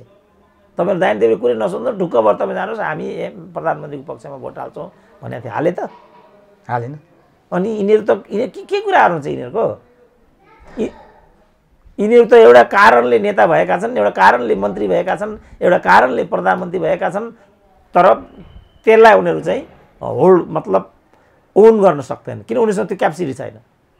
तर गाह्रो कहाँनिर भयो भने नि डाक्टर साहब, जस्तो आज स्थायी कमिटी बैठक बसिरहेछ, अब महाधिवेशन 10औं महाधिवेशन आयोजक कमिटीको बैठक बोलाउने उनीहरूले निर्णय गरिसके।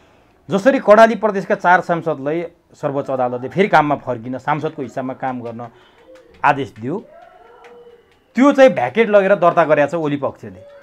अब प्रदीप गेवालीले के भने उनी प्रवक्ता पनि हुन्, उनले के भने उनीहरूलाई कारबाही गरेर फिर्ता ल्याउनु, 2072 जेठ 2 मा फर्किनु त्यो ठुलो कुरो होइन, तर तिनीहरूलाई त्यसरी अदालतले फर्काइसकेपछि संसदीय विधि पद्धतिमा नै मार लाग्ने भइसकेपछि हामीले उनीहरूलाई भ्याकेट दर्ता गर्नु जरुरी नै थियो, किनभने संसदीय व्यवस्थामा यो स्वीकार्य छैन भनेर उनी भनिरहेछन्। यिनीहरू कारबाहीको कुरामा आक्रोशित छन्, जसरी फेरि भ्याकेट दर्ता गरियो। यो सबै हिसाबले त अब एक ठाउँमा बस्ने त पटक्कै देखेन।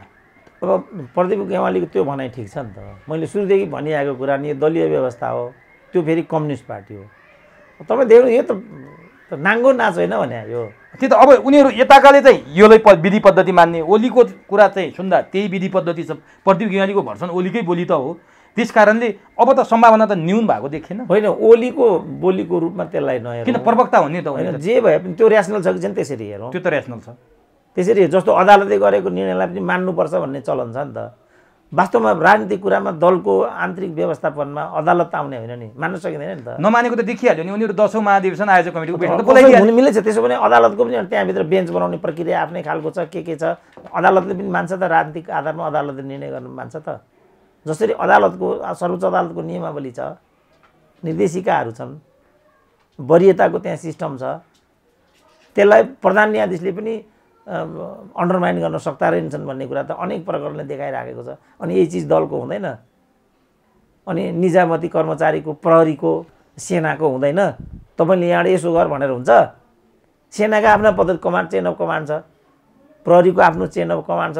हामीले देख्यौँ न यो चन्दहरूको नवरा सिलवालहरूको आइजी प्रकरणले गर्दा नै नेपालको समग्र राजनीतिक काण्ड के भयो। तर दलभित्र यसरी अदालत घुसाउने हामी आफै त हो नि फेरि। बुझेँ, त्यस कारण मैले के भनेको भने अहिले चाहिँ त्यो त उनीहरूले नै भोग्छन्, त्यो उनीहरूले नै गरे, त्यसको उनीहरूले नै भोग्छन् होइन। गीताले भने जस्तो काम गरिन्छ त्यसको परिणाम ढिलो चाँडो आइलाग्छ। तपाईँ राम्रो गर्नुहोस्, राम्रो परिणाम तपाईँलाई समय लाग्ला, नराम्रो गर्नुहोस्, नराम्रो आइहाल्छ। त्यसो भने नि डाक्टर साहब, अब यो राजनीतिक प्रश्नको म अन्तिम सोध्दैछु डाक्टर साहबलाई।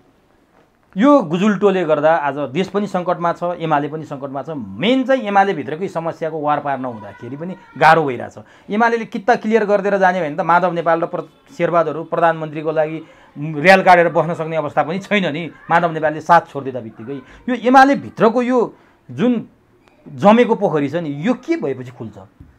यो त पावर सेयरिङ, यो त पावरको लडाइँ हो नि त, यो विचार सिद्धान्तको लडाइँ होइन नि त। सबै कुरा यसैले नै होल्ड गरेर राखिरहेछ। त्यो देखिरहेछौँ त। यो त बिग्रेको काम नै जुन बेला केपी रफली भने केपीको जीवनदान नै समस्याको जड हो। यिनीहरूलाई के लागेको थियो भने भनेकै छ त, सुरेन्द्र पाण्डेले भनेको छ 18 महिना हो मेरो गइहाल्छु, त्यसपछि चाहिँ तपाईँहरूले नै हो कामरेड भन्नुभयो, हामीहरूले पत्याउँ भनेकै छ नि सुरेन्द्रले नै।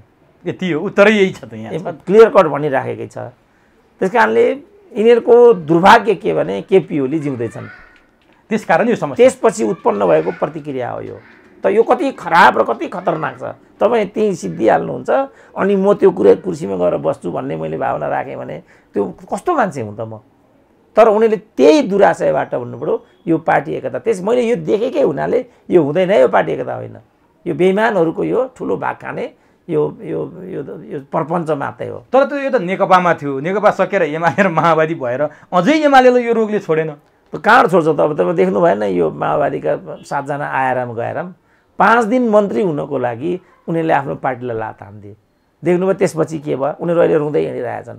यो तहका त यो देशमा नेता छन्। नेता भनेको त 100 वर्ष परको कुरा देख्ने दृष्टि दूरदृष्टि राख्ने मान्छे मात्रै नेता भनेको के हो? आम मानिसभन्दा अलिकति फरक सोच हो। अनि खोइ त यहाँ लो दूरगामी सोच दूरदृष्टि बोकेको हुनुपर्ने। त्यो माओवादीको ती 7 जना आएर गएर भनौँ न, त्यो कस्ता निर्लज होला नि त? आफ्नो ठाउँमा आफ्नो स्वास्नीलाई अगाडि बढाउने। हामी यति भनिरहेका छौँ बाबा नगर न, यो लोग्ने ठाउँमा स्वास्नी त राजतन्त्रमा यही हो। अब प्रचण्डले त्यो भनेको कुरा त्यही हो। राजाले चाहेको भए जस्तो साउदीमा छन्, कहाँ कहाँ मुस्लिम कन्ट्रीहरू भन्छन् नि, राजा त्यसपछि राजकुमार अनि अर्को राजकुमार प्रहरीको चिफ, अर्को राजकुमार सेनाको चिफ, राजाले जे चाहे त्यो गर्न सक्छ नि त। तर हाम्रो नेपाल राजाले त्यो गरेको छैन नि। राजाको भिनाजु कुमार खड्गविक्रम भन्ने चाहिँ जो यो दरबार काण्डमा मारिए, त्रिभुवन विश्वविद्यालय सेनासको डाइरेक्टर थिए। त्यो सिनासको डाइरेक्टर भनेको विश्वविद्यालयको भिसी भन्दा 4 तह तलको पद हो। चाहेको भए त्यो भिनाजुलाई भिसी बनाइदिएको हुँदैन थियो। त्यसकारण अब अहिलेको राष्ट्रपति अहिलेको भिसी इनको भान्जो भन्ने छ त। भनेपछि राष्ट्रपतिको भन्दा सान भयो कि भएन? प्रश्न छ त। त्यसो भए डाक्टर साहब, प्रचण्डले देखेको राष्ट्रपति, शेरबहादुरले देखेको राष्ट्रपति, केपीले देखेको राष्ट्रपति, विधान त संविधान त एउटै हुनुपर्ने हो नि गणतन्त्रमा। तर प्रचण्डले राष्ट्रपतिलाई त्यो रूपमा देखे, दुत्कारे, राजालाई चाहिँ नि माथि देखे। केपी ओलीले फेरि राष्ट्रपति भन्ने संस्थालाई किन यति विधि चिथोरेको? त्यही राष्ट्रपति भन्ने संस्था प्रचण्डहरूले लडेर ल्याएको, शेरबहादुरहरूले केपीहरूले लडेर ल्याएको संस्था आज चाहिँ शेरबहादुर के अरे केपी ओलीले त्यसलाई कुखुराले चाहिँ चल्लालाई तोपेर जोगाएको जस्तो हो। केपी ओलीले जोगाउन लागिरहने राष्ट्रपति भन्ने संस्थालाई चिथोरेर बर्बादै बनायो तिमीहरूले भन्ने प्रचण्ड शेरबहादुर माधवहरू चिथोर्न लागिरहने देखिया हो। त्यस्तो भएको हो? यो त देखिएको छ र यो केपी ओलीको यो चाहिँ भूमिका फेरि पोजिटिभ छ। किनभने अघि नै मैले भने नि, राष्ट्रपति भने यो प्रणाली यिनको कुरा गर्नेमा यिनलाई त्यहाँ पुर्याउने नै प्रचण्ड आफै होइनन्। अनि आफूले ल्याएको सिस्टम, आफूले छनौट गरेको पात्र, तिनका प्रवृत्तिहरू आलोचित भए पनि त्यो पात्र र त्यो संस्थालाई त बचाउ गर्नुपर्छ नि त। अब अहिले केपी ओलीले त्यो गरिरहेको, किनभने प्रधानमन्त्रीको दायित्व हो राष्ट्रपति पदलाई, त्यसको गरिमालाई बचाउ गर्ने। किङ क्यान डु नो रङ भनेकै त्यही हो। यो प्रणालीअनुसार राष्ट्रपतिले जे हरकत अहिले गरिराखेकी छिन् ती सबै गलत हरकतहरू हुन्। त्यसको सन्दर्भमा भनेको पनि कुरा हो प्रचण्डले। त्यसकारण जे यहाँ अस्ति राष्ट्रपतिको एउटा सल्लाहकारले नि भनेको थियो, राष्ट्रपतिले यो कुरा गर्नुभएको छ, यो कुरा गल्ती नै हो भने पनि त्यो गल्ती राष्ट्रपतिको होइन सरकारको हो भनेको छ। अनि चिथोरेको केपी ओलीले चिथोर्नु पर्ने यिनीहरूले राष्ट्रपतिले चिथोरे। राष्ट्रपतितिर त फर्केरै हेर्नु हुँदैन नि हामीले। किनभने तलबाट गएको कागजलाई सदर गर्ने भन्दा पट्टि राष्ट्रपतिले केही पनि गरेको छैन।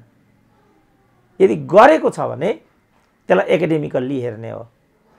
त्यसो भने डाक्टर साहब, प्रधानमन्त्री ओलीको भाषामा जाउँ न त एकचोटि। प्रधानमन्त्रीले प्रचण्डलाई स्यालसँग तुलना गर्दै, हिजोको भोलि आउने फैसला हिजै चाहिँ धादिङतिर स्याल बासे छ। प्रधानमन्त्रीको गरिमाले त्यो भाषा बोल्न दिन्छ? मैले भने नि, नेपालका नेताहरू, नेपालका राष्ट्रपतिहरू, नेपालका प्रधानमन्त्रीहरू, नेपालका मन्त्री र राजदूतहरू तपाईँले अपेक्षा गरे जस्तो कोही पनि छैन। किनभने they are not right person. तपाईँ देखिहाल्नुभएको त्यो काण्डमा चाहिँ शिक्षा मन्त्री राष्ट्रिय झन्डा हल्लाउँदै अभियुक्तलाई हिरासतबाट छुटाउन जानु उचित हो। त्यही गाडीमा राखेर ल्याउने उचित हो। एउटा ठिक छ, त्यो घटना के हो कसो त्यतातिर हामी नजाउँ, किनभने त्यसको विस्तारमा हामीलाई थाहा पनि छैन। त्यो राजनीतिकृत भएको हो कि भने जस्तो पनि देखिँदैछ। सारा कुराहरू भइराखेका छन्। तर ती एउटा फोनैबाट अथवा आफ्नो पिएलाई पठाएर यसरी म पठाउँदैछु, उनको हात पठाइदिनु भने त सिधिहाल्यो नि। त जहाँ यो लेभलका मन्त्री छन् अनि केपी ओली त यस रूपमा झन् बदनाम छन्। जस्तो यो ओम्नीकै काण्डमा, गोकुल बास्कोटाकै काण्डमा गरेकै होइन, भ्रष्टाचार भएकै छैन तिमीहरूले भनेर हुन्छ। कतिचोटि भने उनले जिब्रो टोक्नु बाहेक अरू केही उपाय। त्यस कारणले यिनीहरू, किनभने यिनीहरू त्यो पदमा पुग्न लायक मान्छे नै होइनन्। अनि प्रचण्डको प्रतिउत्तर छ फेरि विच केपी ओली। उनी भन्छन् त्यसो, यिनी भन्छन् यसो। दोहोरी पो चलेको छ। होइन प्रश्न नि पहिला रुखमाङ्गत कटुवाललाई नै हु इज रुखमाङ्गत भने हो रुखमाङ्गत कटवाल आफ्नो वीरता ठानिया छ 95,000 सेना भन्ने त यिनै हुन् फेरि। उनको बानी नै छ त्यो, किनभने त्यो रुखमाङ्गल त्यसरी निकाल्नु त्यो आफै अनुचित थियो। किनभने शान्ति सम्झौता अनुसारै पनि कायम रहेका जो चिफहरू हुन् तिनीहरू चाहिँ नचलाउने, किन त्यो शान्ति प्रक्रियालाई बिथोल्ने कुरा हुन्थ्यो भन्ने शान्ति सम्झौताकै स्पिड थियो। सैनिक ऐन अनुसारलाई पनि रुखमाङ्गत कटुवाललाई हटाउनु हुँदैन थियो, हात हाले। अनि उल्टो हुइज रुखमाङ्गत, त्यसो हुइज प्रचण्ड। त्यसो भने नि डाक्टर साहब प्रचण्डले एउटा कुरा त ठिकै गरे जस्तो लाग्छ। केपी ओलीले सेटिङ भने अदालतले प्रधानमन्त्री जो प्रधानमन्त्रीको पदमा छ, यो देशको बागडोर सम्हालेको छ, सत्ताको प्रमुख छ, कार्यकारी छ, उसैले सेटिङ भनेर आरोप लगाएपछि प्रचण्डले एउटा त भने नि मैले मेरो सेटिङ भइदिया भए मैले भने त्यहाँबाट बढी बोलेनन्, यो देश मेरै सेटिङमा चल्ने भए त भनेर जवाफ दिए। के साँच्चीकै प्रचण्डहरूको सेटिङ हो केपी ओलीले भने जस्तो? होइन, अघि मैले भनिहालेँ नि, यिनीहरू चाहिँ कुन शब्द प्रयोग ल्याकतै छैन कि यिनीहरूको। र उनीहरू अदालत के हो, अनि आफू के हुँ, राजकीय पदको गरिमा के हो, राजकीय दायित्व के हो, देश के हो, जनता के हुन्, सङ्कट के हो, कोभिड के हो, केही पनि बुझ्दैन। तपाईँ यही विचार गर्नुहुन्न। अब अहिले त कोभिडभन्दा अर्को कुरा गर्नुको पनि अर्थ छैन। बाढी पहिरो कसरी मेलम्चीका जनतालाई राहत दिने, अझ भयावह बाढी आउने नेवाला छ, बल्ल बाढी अहिले त पहिलो हप्ता हो, साउन भदौसम्म चाहिँ यो गइराखेको। यसमा कसैको फिटिकै छ? यसमा एक दिन यिनै माधव नेपाल सेपाल जो यिनीहरू पार्टी के जाति भन्नुहुन्छ तपाईँ, एक दिन एउटा छलफल, ल यो त भएन, जनताले बढी दुःख पाए, तुरुन्त हामी चाहिँ ध्यान आकर्षण गराउँछौँ। एउटा वक्तव्य पनि आएको तपाईँ देख्नु भएको छ। संसारभरि अब अहिले चाहिँ कोभिडभन्दा अरू कुनै काहीँ केही। अब डाक्टर साहब म अन्तिममा एउटा प्रश्न सोध्छु डाक्टर साहब। यो डाक्टर साहबसँग अलिकति सम्बन्धित पनि छ जस्तो लाग्छ। कहिले अन्तर्वार्तामा डाक्टर साहबले काहीँ कोट्टाको जस्तो लाग्छ।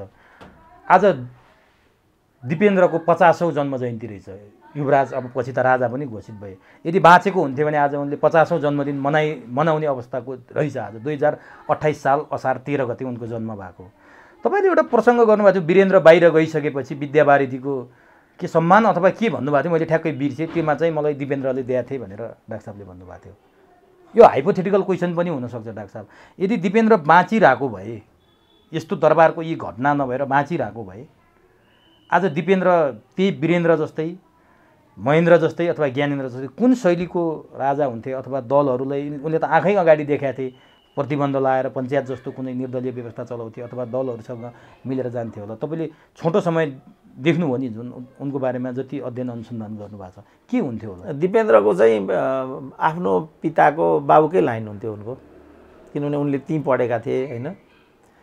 पढाइ पनि उनको राम्रो थियो, ब्रिलियन्ट पनि थिए, पिएचडी गर्दै थिए जोग्राफीमा। मेरै दाई थिए गाइड बालकृष्ण, प्रोफेसर बालकुमार केसी, उनै गाइड थिए।